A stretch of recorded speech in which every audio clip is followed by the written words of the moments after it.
with director Peyton Reed. Hello, how are you? I'm good. The question is, how are you today? I'm excited. I mean, I'm looking literally every direction on Hollywood Boulevard, and it's packed with people, and it's a testament to the Marvel fans, man. They show up. Well, speaking of Marvel fans, you've been a Marvel fan for most of your life. You've been ensconced in comics for a long time. What was it like the day you got the call and they were like, yeah, come direct one of our movies? I started reading Marvel comics when I was in elementary school, and it has been a really important part of my life. I feel like I had relationships with these characters. So when I got the opportunity to do Ant-Man, I jumped at the chance. I mean, this was a character I knew, for decades at this point. So it was exciting, and to be able to do it with Paul Rudd, Michael Douglas, Evangeline Lilly, Corey Stoll, Michael Pena. I mean, it's a dream come true. Tell me a little bit about working with Michael Douglas. I mean, Dr. Hank Pym, he's such an iconic character, so to have this iconic actor fill that role.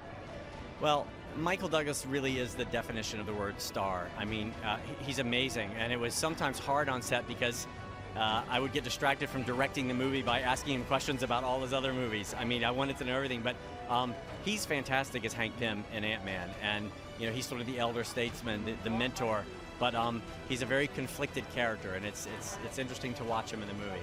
Now, one of the things that you've talked about is the idea that you wanted to make Ant-Man into a hero that people would really like to emulate, that people really wanted to be. So tell me a little bit more about the development of his character, how you worked with Paul on him. Well, I like the way Ant-Man fits into the larger Marvel universe because he doesn't have any superpowers. He's just a normal guy who's made some bad decisions, but his one goal is he wants to be a part of his daughter's life.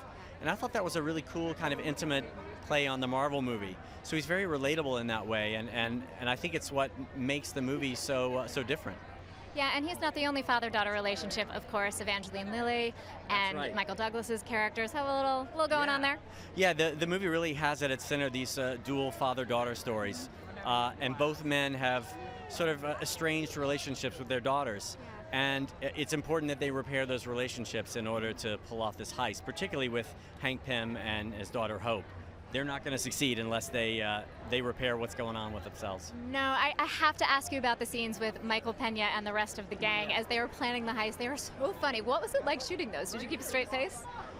It was hard keeping a straight face. I mean, Pena, who again can do anything, he is a comedic sharpshooter. So we really wanted to utilize that in the movie, and we found ourselves sort of writing these scenes where he goes on these long-winded stories where he's supposed to be telling about a tip, about a heist, and he gets off track a lot. But yeah, we laughed. I may have ruined a few takes during the shooting. We won't tell anyone, don't worry.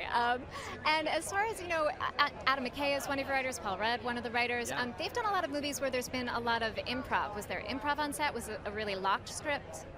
I think Adam and Paul and I all have an improv background, so Adam, who is one of the funniest people on the planet, we all know, he's also a big comic book nerd and a structuralist. I mean, he came up with a lot of the stuff in the script with Paul that's really comic book oriented that you might not think of when you think of McKay. But we also wanted to keep it loose on the set so it could be funny. Awesome. Well, you have succeeded on all counts. Have a Thank fantastic time tonight and deserve it. It's fantastic. It's a pleasure. Thank you very much. Enjoy. All right. All right, everyone.